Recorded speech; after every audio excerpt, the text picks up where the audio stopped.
चलो रे चलो रे चलो चलो रे चलो रे चलो चलो जहाजपुर। भलाई करना अच्छी बात है या नहीं है? अरे बोलिए ना, अच्छी बात है, बहुत अच्छी बात है। भलाई करना अच्छी बात है। किसकी भलाई करना, दूसरों की या खुद की? दूसरों की भलाई शब्द बोलते ही हमें दूसरे याद आते हैं, खुद याद नहीं आते हैं। पहले भलाई खुद की करना चाहिए कि दूसरे की करना चाहिए? वीतराग स्तोत्र में आचार्य कहते हैं, उत्तमा स्वात्म चिंता चा देह चिंता चा मध्यमा अधमा काम चिंता चा पर चिंता धमा धमा। उत्तमा स्वात्म चिंता चा, सबसे पहले अपनी आत्मा की चिंता करो। देह चिंता चा मध्यमा, उसके बाद शरीर की चिंता करो। अधमा काम चिंता चा, उसके बाद अपने खाने पीने सोने उठने आदि की चिंता करो।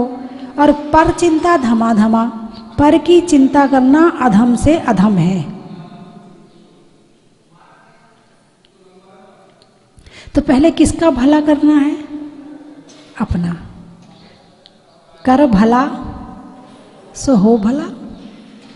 अपना भला करोगे तो दूसरे का भला अपने आप हो जाएगा। आप कहोगे नहीं माता जी आप उल्टा बोल रही हो, दूसरों का भला करेंगे तो हमारा भला अपने आप हो जाएगा। आपको यही बात समझ में आती है ना? हमारा तीर जो है ना दूसरे के तरफ ही चलता है, खुद की तरफ तो आते ही नहीं है वापस।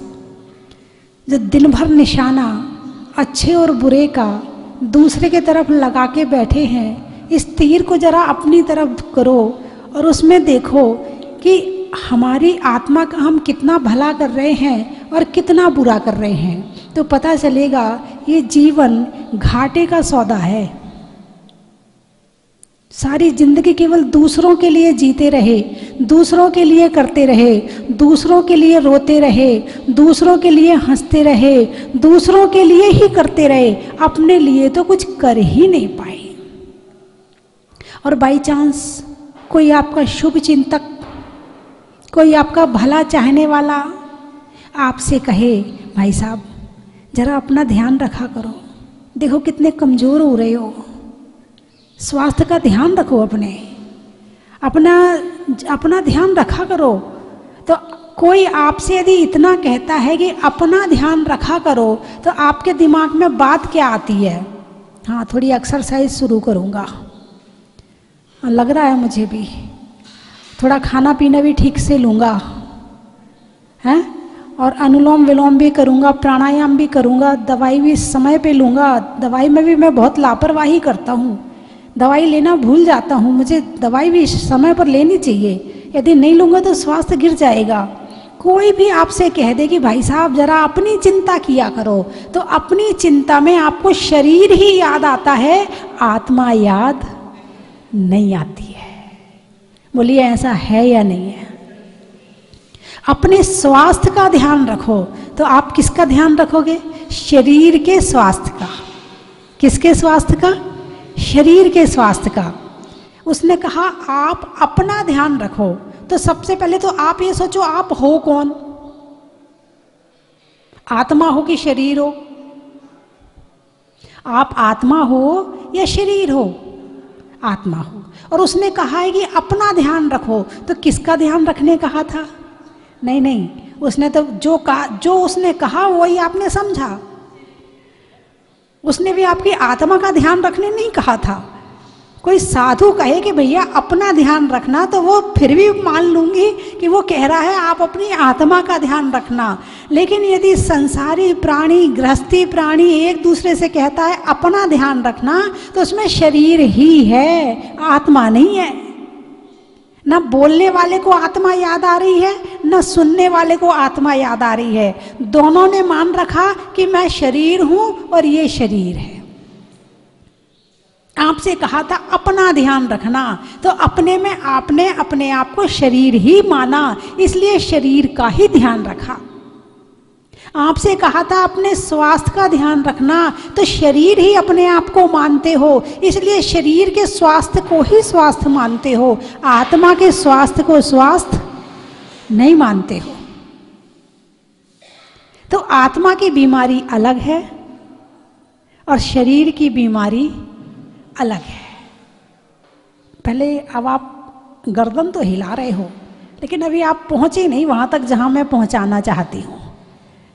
आपने मेरी बात पर गर्दन तो हिला दी है, मगर आप उस आत्मा की बीमारी तक पहुंचे ही नहीं। पहली बात, आत्मा तक पहुंचोगे तब तो बीमारी ढूंढोगे। आपके घर में खजाना है, जब खजाने के कमरे में पहुंचोगे तब तो वहां का खजाना दिखेगा। जब खजाने वाले कमरे तक तुम पहुंचोगे नहीं तो खजाना दिखेगा कैसे आपको? जब तुम आत्मा के कमरे में पहुंच ही नहीं पा रहे हो तो वहां भरा हुआ खजाना आपको दिखेगा कैसे? और उसके बाहर फैला हुआ कचरा आप साफ कैसे करोगे? और उस खजाने के ऊपर इतना कचरा इकट्ठा हो गया है, इतना कचरा इकट्ठा हो गया है कि हम कचरे को ही हम मानने लगे हैं कि हम वो ही हैं। तो शरीर की बीमारी और आत्मा की बीमारी। अब सबसे पहले शरीर की बीमारी देखो, कितनी बीमारी है शरीर में? इतने लोग बैठे हैं यहाँ, हैं? करीब 100 लोग बैठे होंगे। तो जितने लोग बैठे हैं, इतने लोगों में से जिससे पूछोगे सबको अलग अलग बीमारी मिलेगी। किसी का गला, किसी का पैर, किसी के दांत, किसी का सिर, किसी की आंख, किसी की नाक, किसी का कान, किसी की हड्डी, किसी का पेट, किसी की नास आंतें, किसी की नसें, किसी का हार्ट, किसी का पैर, किसी की चमड़ी की प्रॉब्लम, किसी की नस की प्रॉब्लम, किसी की बालों की प्रॉब्लम, बाल झड़ रहे हैं, ये भी तो एक बीमारी होगी। मतलब जितने लोग बैठे हैं सबकी बीमारी अलग अलग होगी, ठीक है। अब आप इस बीमारी का इलाज करने के लिए कहाँ जाते हो? अरे बोलिए ना, क्या बात है। इस छोटे से बच्चे को भी पता है कि इस बीमारी का इलाज करने के लिए डॉक्टर के पास जाना चाहिए। और ये सब बच्चे की गलती नहीं है। अभी तो मैंने ही बताया कि आत्मा की बीमारी होती है, मैंने आपको बताया है। इस बच्चे को आज तक किसी ने नहीं बताया होगा। जो बात आपको बताई नहीं गई है वो आपको मालूम कैसे पड़ेगी? आपने स्वाध्याय किया हो, आप रोज प्रवचन सुनते हो, आप आत्मा की गहराई में जाने के लिए ध्यान करते हो, तब कहीं जाके तो वो मिलेगी ना कि हाँ भाई बीमारी है भी। पहली बात तो यही नहीं पता है कि खजाना वाला कमरा है भी। सबसे पहले तो ये पता लगाना पड़ेगा कि खजाना वाला कमरा है हमारे पास में, हम उस खजाने के मालिक हैं, वो खजाना हमारी प्रॉपर्टी है, वो खजाना मैं हूं, मेरा है। पहले तो ये नहीं पता कि खजाना भी मेरे पास में है और उसके आसपास कचरा भी पड़ा हुआ है, इस बात का ज्ञान ही नहीं है। तो शरीर की बीमारी यदि होती है तो उसका इलाज करवाने के लिए कहाँ जाते हैं? डॉक्टर के पास। मान लो सिर की बीमारी है, डॉक्टर ने आपको सिर दर्द की दवाई दे दी, हमेशा के लिए ठीक हो जाएगा? एक बार सिर दर्द की दवाई खा ली तो सिर दर्द अब जिंदगी में दोबारा कभी होगा कि नहीं होगा? फिर हो जाएगा। अच्छा, पेट में गैस बन रही है, गैस की दवाई खा ली, दोबारा बनेगी कि नहीं बनेगी? फिर बन जाएगी। ओहो, मतलब जो दवाई तुम खाते हो वो अस्थायी है, वो थोड़ी देर का आराम देती है, पूरा आराम नहीं देती है। अच्छा, जो डॉक्टर है, जो वैज्ञानिक हैं, वो शरीर की बीमारियों का इलाज करते हैं। और जब कोई जितनी बीमारियों का इलाज कर लिया, उसकी दवाई निकाली, जब तक दवाई आती है मार्केट में तब तक एक दूसरी नई बीमारी आ जाती है। फिर वैज्ञानिक 1-2 साल तक उस बीमारी का इलाज खोजते हैं, जब तक उसकी दवाई निकालते हैं। अरे बोलिए ना, इतने सारे लोग कोरोना में चले गए। क्यों चले गए? क्योंकि बीमारी नहीं थी, उसका इलाज नहीं था। सारी दुनिया के वैज्ञानिक उस बीमारी का इलाज खोजने में लग गए, उसमें भी होड़ लग गई, पहले कौन खोजेगा। वहां भी वहां भी ये मामला था, नाक का सवाल था कि पहले कौन इस झंडा को फहराएगा, कौन पहले इलाज खोजेगा।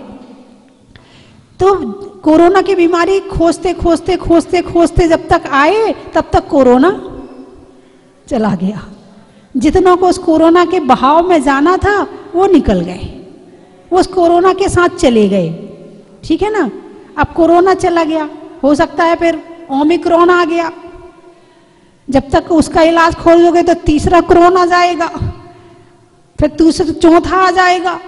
मतलब बीमारियों का कोई अंत नहीं है। पहले कैंसर की बीमारी आज से 50-60 साल पहले पूरे देश में कोई एक आध मरीज, 1-2 मरीज शुरू हुए थे कैंसर की बीमारी के। 60-70 साल पहले नाम की कैंसर नाम की बीमारी नहीं थी। और अब देखो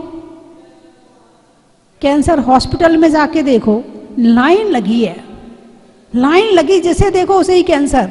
कैंसर हॉस्पिटल में जाओगे तो ऐसा लगता है सबके घर में कैंसर ही कैंसर है। आँख के अस्पताल में जाओ तो लगता है सबकी आंखें खराब हैं। कान के अस्पताल में जाओ तो इतनी भीड़ लगी है कि सबके कान ही खराब है लगता है। पेट के अस्पताल में जाओ तो लगता है सबके पेट ही खराब है। जहां देखो वहीं भीड़ लगी हुई है। सब बीमारियों से ग्रसित हैं और इलाज करा रहे हैं। और बहुत से लोग तो ऐसे हैं कि जो इलाज कराते हैं आराम मिल जाता है, लेकिन बहुत सारी बीमारियां ऐसी हैं कि डॉक्टर के चक्कर लगाते हैं, सारे टेस्ट कराते हैं, लेकिन बीमारी पकड़ में नहीं आती। बेचारा बीमार है मगर बीमारी पकड़ में नहीं आ रही है। अब बीमारी का कारण खोजो, ये बीमारी आई कहां से, ये बीमारी आई कहां से।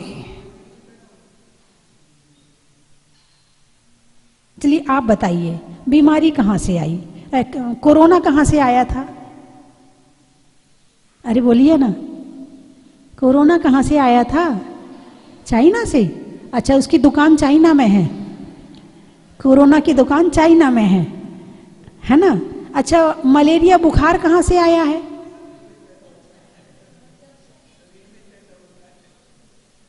मौसम से आता है। अच्छा चलो, वो मौसम से आ गया। चलो, पेट में गैस बनती वो कहां से आई? रोटी खाने से आती है। गैस की रोटी खाते तो गैस बन जाती है। इसका मतलब पहले के लोगों को गैस की बीमारी नहीं होती थी। अच्छा, चूल्हे चढ़ाते थे तो इसलिए उससे नहीं होती थी। चूल्हा चढ़ाते थे, कहाँ चढ़ाते थे चूल्हा? नहीं, बहन जी कह रही चूल्हा चढ़ाते थे इसलिए बीमारी नहीं। तो अभी चूल्हा चढ़ा लो, चढ़ाना ही तो है चूल्हा। बंधुओं, इन सब का कारण, इसकी जड़ पे जाए ना तो कर्म की बीमारी सबसे बड़ी है। बीमारी होती है असाता वेदनी कर्म के उदय में। मानसिक बीमारी होती है ज्ञानावर्णी कर्म के उदय में। और बीमारियां होती हैं असाता वेदनी कर्म के उदय में। आँख की बीमारी होती है दर्शनावर्णी कर्म के उदय में। कान की बीमारी होती है जो कर्ण इंद्री है उससे संबंधित जो कर्म है उसके उदय में। गले की बीमारी होती है जो बोलने से संबंधित कर्म है उसके उदय में। बात समझ में आई कि नहीं आई? अक्सर कहते ना, भाई तुम्हारा बच्चा यदि पढ़ाई में कमजोर है थोड़ा ज्ञान दान किया करो, कहते हो ना, थोड़ा ज्ञान दान किया करो।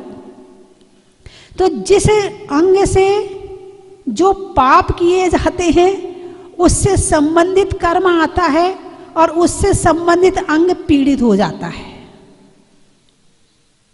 जिसने दूसरे के खाने में बाधा लगाई है उसे पेट की बीमारी होती है, वो खा नहीं पाता है। जैसा बीज डालोगे वैसा पेड़ लगेगा, जैसे कर्म करोगे वैसा फल मिलेगा। बुरा देखोगे तो आंखों की बीमारी होगी, बुरा सुनोगे तो कान की बीमारी होगी, बुरा बोलोगे तो गले की बीमारी होगी, और दूसरे को खाने में रोक लगाओगे तो पेट की बीमारी होगी। वो अब इसमें सभी पूरी गणित अपने आप लगा लो, थोड़ा चिंतन मनन आप भी कर लो। तो मूल बीमारी कौन सी है? कर्म की। मूल बीमारी कौन से है? कर्म है। अब कर्म कहां से आए?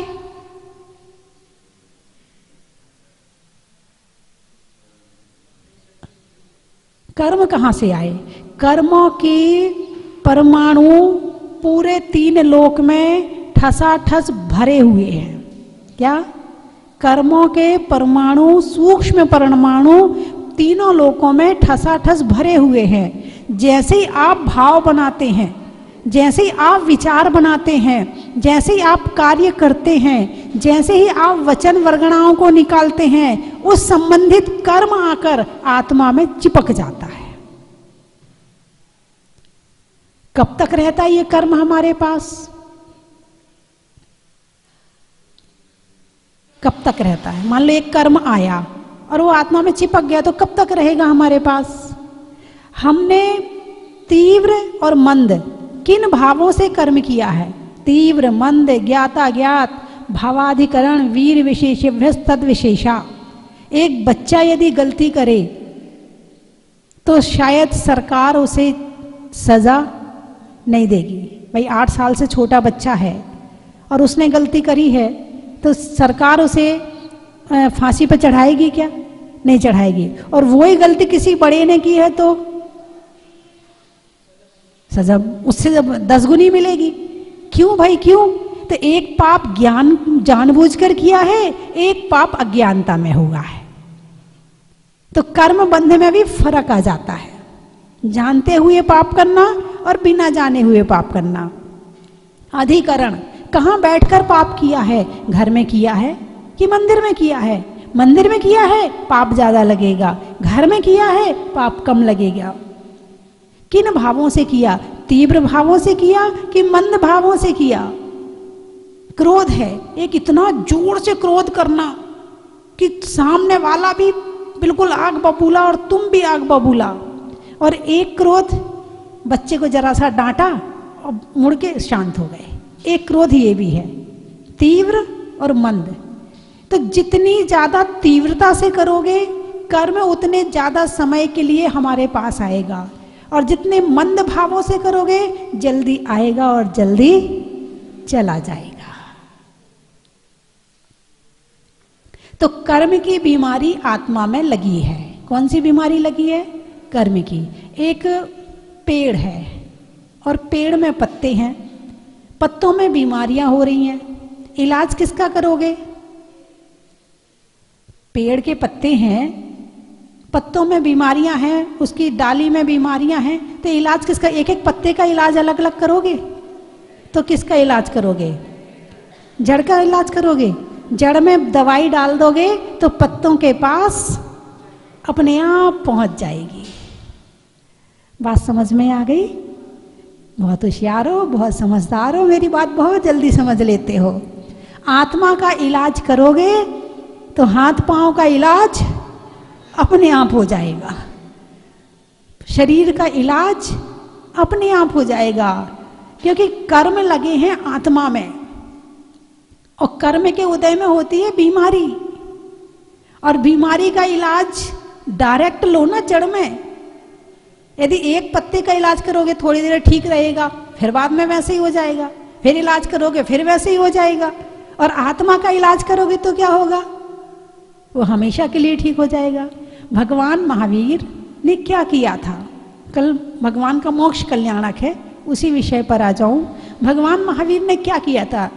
जो उनका भूत है वो हमारा वर्तमान है। आज हम जिस स्थिति में बैठे हैं, भगवान महावीर भी कभी ऐसे ही संसारी प्राणी थे, लेकिन उन्होंने फिर त्याग, तप, संयम, साधना के द्वारा आत्मा को शुद्ध किया, कर्मों की बीमारी को निकाल दिया, शरीर से ही रहित हो गए। बीमारी तो छोड़ो, शरीर ही नहीं बचेगा। शरीर होगा तो बीमारी होगी, और जब शरीर ही नहीं होगा तो बीमारी भी नहीं होगी। तो भगवान महावीर ने आत्मा का कल्याण किया। किसका कल्याण किया? किसकी आत्मा का? फिर वही भले पे आ जाऊं। किसका भला किया था उन्होंने? खुद का भला किया था। किसका भला किया था? उन्होंने त्याग किया। त्याग किसके लिए किया? दूसरों के लिए या अपने लिए? अपने लिए। उन्होंने ध्यान किया किसके लिए? दूसरों के लिए, अपने लिए? अपने लिए। उन्होंने तपस्या की किसके लिए? अपने लिए या दूसरों के लिए? अपने लिए। उससे क्या हुआ? कर्मों का नाश हुआ। कर्मों का नाश हुआ, केवल ज्ञान की प्राप्ति हो गई।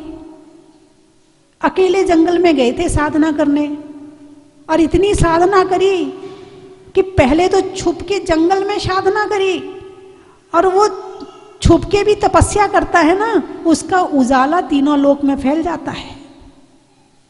केवल ज्ञान हुआ, उजाला फैल गया तीनों लोक में, लग गया समोशरण, लोग आने लगे, लोगों का भला होने लगा। किससे? भगवान महावीर के दर्शन से। जो खुद का भला करता है, दूसरा व्यक्ति उसको देख भी ले तो उसका भला हो जाता है। तुम सामने वाले के भले की चिंता बाद में करना, पहले खुद के भले की चिंता करो। दिन भर क्रोध, मान, माया, लोभ की बीमारी से ग्रसित हैं, हिंसा, झूठ, चोरी, कुशील, परिग्रह की बीमारी से ग्रसित हैं, और इस बीमारी से पीड़ित खुद भी हैं, और हमारे साथ रहता है वो भी परेशान रहता है। क्रोध करने वाले के साथ जो रहता वो परेशान रहेगा नहीं रहेगा? जो कर रहा है वो खुद परेशान है कि नहीं? जो क्रोध कर रहा है वो खुद परेशान है या नहीं है? अरे बोलिए ना, है। और जो खुद परेशान हो रहा है वो दूसरों को परेशान कर रहा है। जो क्रोध नहीं करता है वो खुद को परेशान भी नहीं करता, दूसरों को भी नहीं करता है। अभिमान, अकड़ दिखाने वाला क्या? पहले खुद को परेशान करता है, फिर दूसरों को परेशान करता है। मायाचारी करने वाला खुद परेशान होता है, दूसरों को परेशान करता है। ज्यादा पकड़ के पैसे को रखने वाला खुद परेशान होता है, दूसरों को परेशान करता है। ये बीमारी यही है, आत्मा की यही बीमारी है। और इस बीमारी से ही कर्म आते हैं, और वही कर्म फिर शरीर में से निकलते हैं। और शरीर से निकलते तो हमें लगता है शरीर में बीमारी हुई है। बीमारी शरीर में नहीं है, बीमारी आत्मा में है। और भगवान महावीर ने 8 कर्मों का नाश किया, त्याग से, तप से, संयम से, साधना से अपनी आत्मा की बीमारी को ठीक किया। और इतनी ठीक की संपूर्ण स्वस्थ हो गए और शुद्ध आत्मा को प्राप्त कर लिया। और उन्होंने खुद का भला किया तो आज तक सारी दुनिया का भला हो रहा है।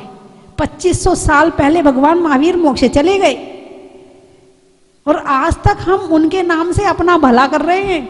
बोलिए है कि नहीं? तो भगवान महावीर क्या शिक्षा दे रहे? पहले खुद का भला करो। खुद का मतलब शरीर का नहीं, खाने पीने का नहीं, धन पैसे का नहीं, आत्मा का। सबसे पहले अपनी आत्मा का भला करो।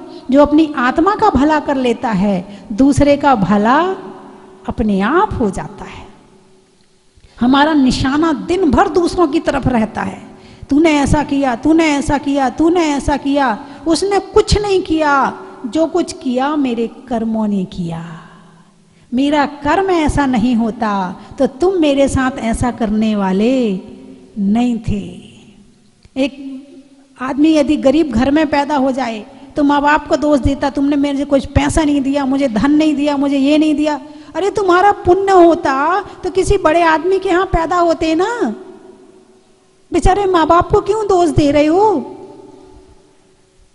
तुम्हारा पुण्य होता तो तुम किसी बड़े आदमी धनवान के यहाँ पैदा होते, खूब धन मिलता तुम्हें। तुम्हारा कर्म का उदय, तुम्हारे भाग्य में धन नहीं था इसलिए तुम गरीब के यहाँ पैदा हुए।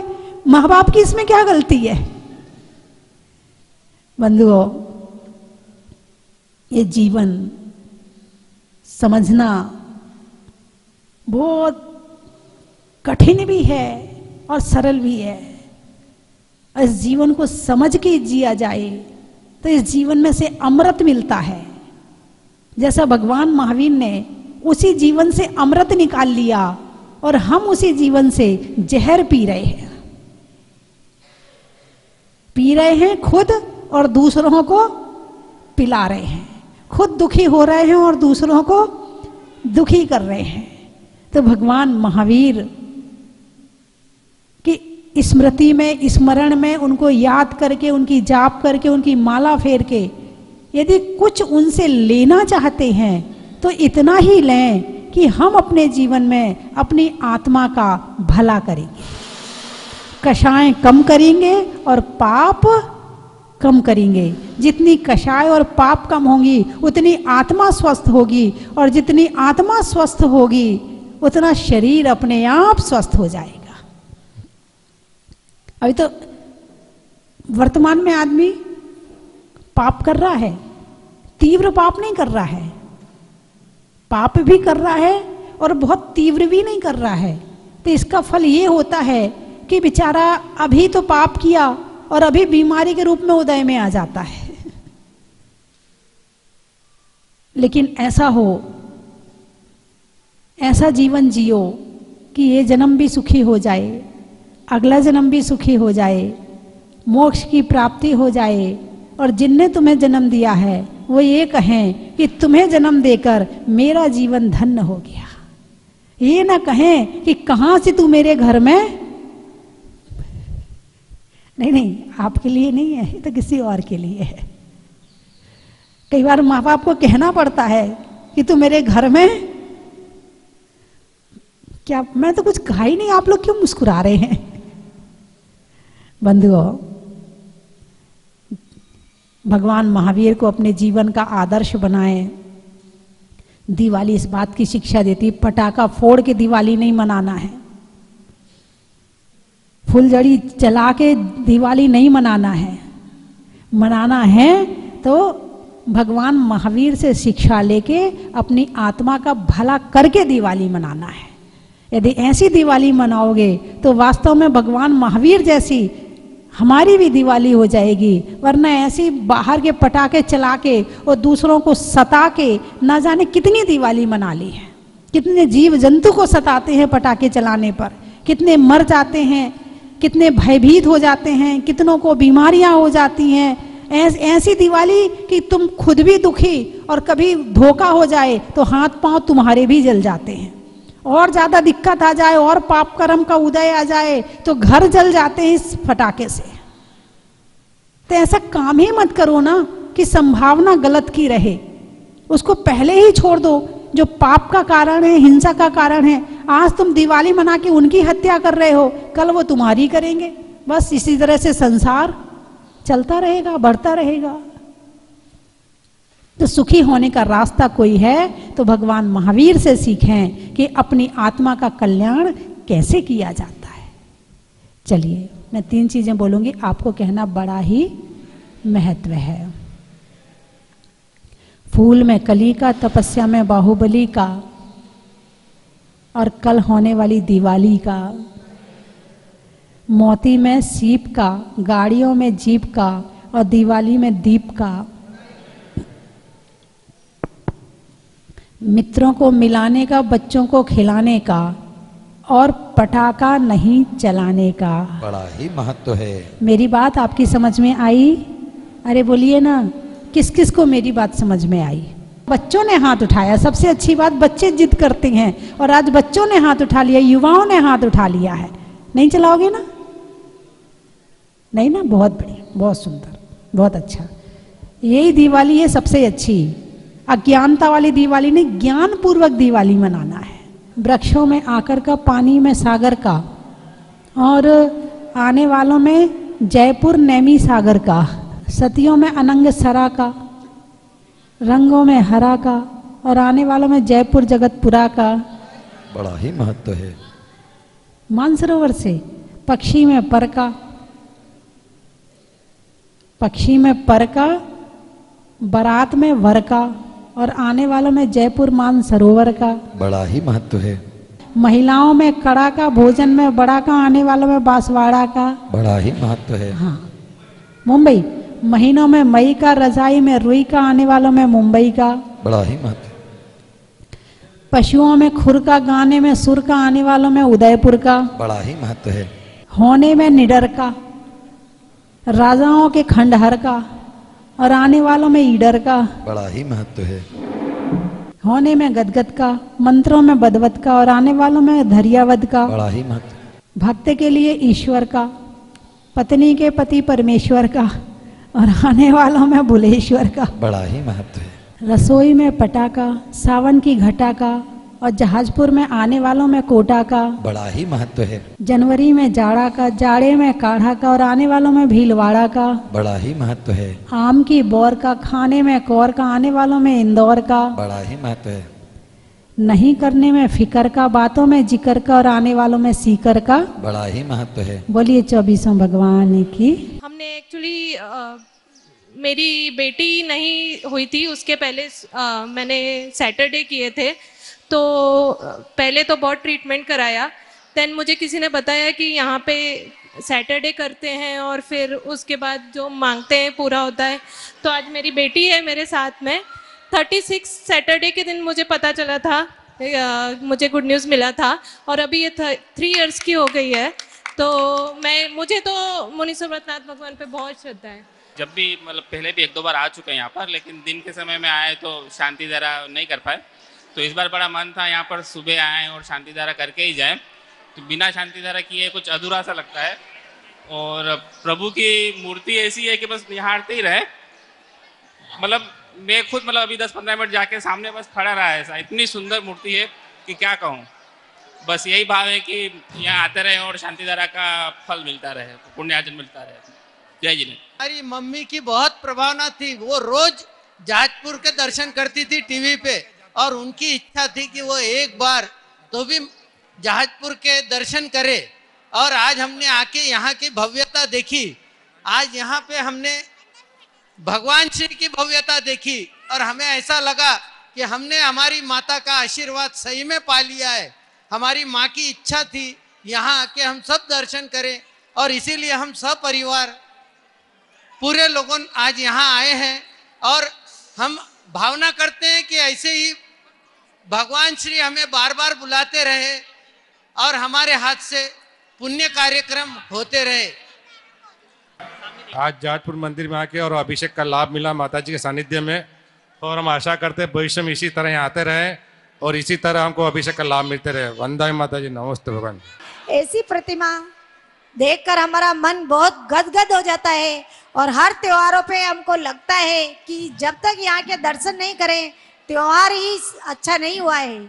मुनि सुब्रतनाथ भगवान की देन है कि हमारे जीवन में जो भी धन संपदा सुख शांति सब इन भगवान की देन है। इनके चरणों में आने से हमारा जीवन सफल हो गया। आज मैं ये सेठी जी के जन्मदिन पर इनको हार्दिक बधाई देती हूँ, और इनकी भी भावना महाराज भगवान के कलश करने की हुई, इसलिए यहाँ पधारने का सौभाग्य मिला। बहुत अच्छा लगा। चलो स्वस्ति धाम, चलो स्वस्ति धाम, आओ स्वस्ति धाम, चलो स्वस्ति धाम, चलो स्वस्ति धाम, चलो स्वस्ति धाम, आओ स्वस्ति धाम, चलो स्वस्ति धाम। स्वस्ति धाम मुझे जाना है, मन में है ये धारणा, स्वस्ति धाम मुझे जाना है। कंचन की थाल को सजाओ रे आज, रत्नों की थाल को भर लाओ रे आज। आओ आओ करे रे गुणगान आरती भगवन की, आओ आओ करे गुणगान आरती भगवन की। आओ आओ करे रे गुणगान आरती भगवन की।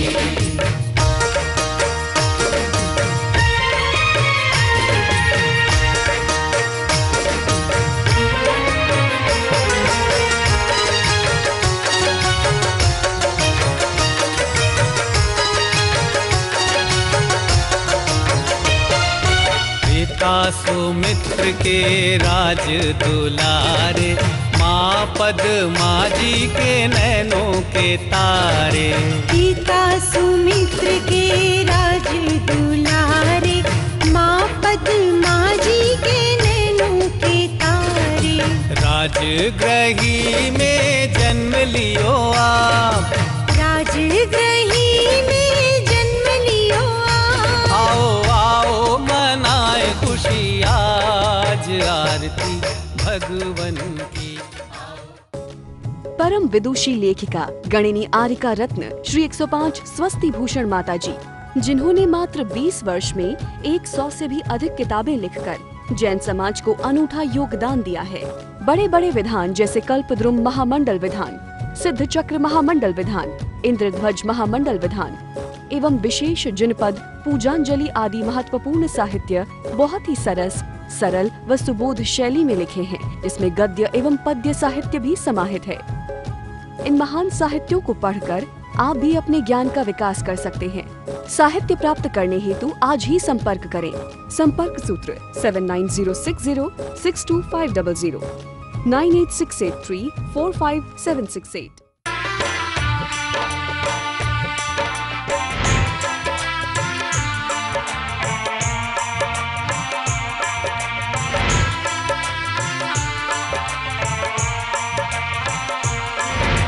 चलो रे चलो रे चलो चलो रे चलो रे चलो चलो जहाज को